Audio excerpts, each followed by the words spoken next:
حبیب ابن زید انصاری رضی اللہ تعالی عنہ کله چې مسیلمه کذاب هغه ګستاخ رسول په دار باندې سملو ورته ویل تشهد ان محمد رسول الله آیا ته د دې ګواهي ورکې چې محمد رسول الله د الله استاد دی هغه ته اشهد ها زه به دې باندې څه ورکوم ګواهي ورکوم او ګواهي چې څنګه ورکړه وایي اورې چې نه مسلمه صاحب ته څه وایي مسلمه کذاب وایي اورې چې نه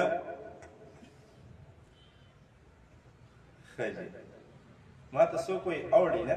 نو زه خو د حبیب ابن زید انصاري رضی الله تعالی عنه په هغه جهنشینو کې یم زه خو د ابو مسلم حولاني رضی الله تعالی عنه په نقش قدم روان یم نو چې هغه اور نه دي اړېلي وجود کټ شوی دی اورېدلي نه دي نو زه به څنګه واوړم دا مینه زما روحاني ده د خپلو صحابو سره دا عشق د محمد رسول الله سره زما دیني او روحاني دی لهذا د اورېدو څه امکان پکې نشته همدرد صاحب که ته ډېر یم جرګې وکړي دا روزانه جرګې له راځي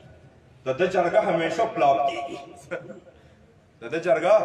همیشه پلاپ نو بهرحال ابو مسلم حولاني هغه ته وویلی شو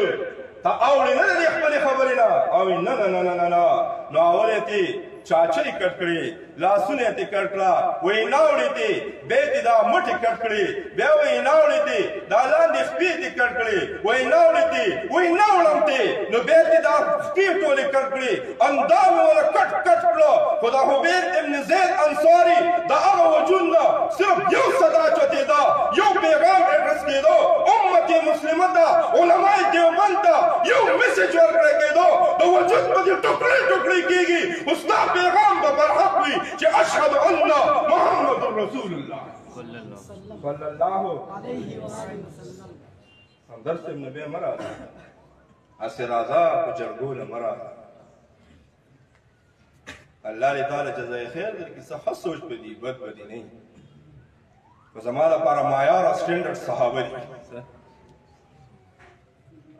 دې باب کې دې څوک خبرې نه کوي دا چپټر دې څوک نه کولاوي خان منه کوي څه پوه شي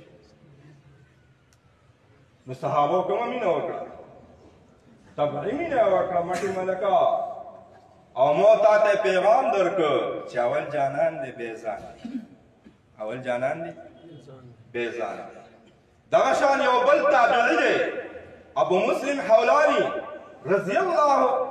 رحمت الله علیه تابعي صحابه کتلی دي او دا د نبی علیه السلام په زمانه کې ژوندی و د دم د یو ګستاخ رسول سره ټاکره راغله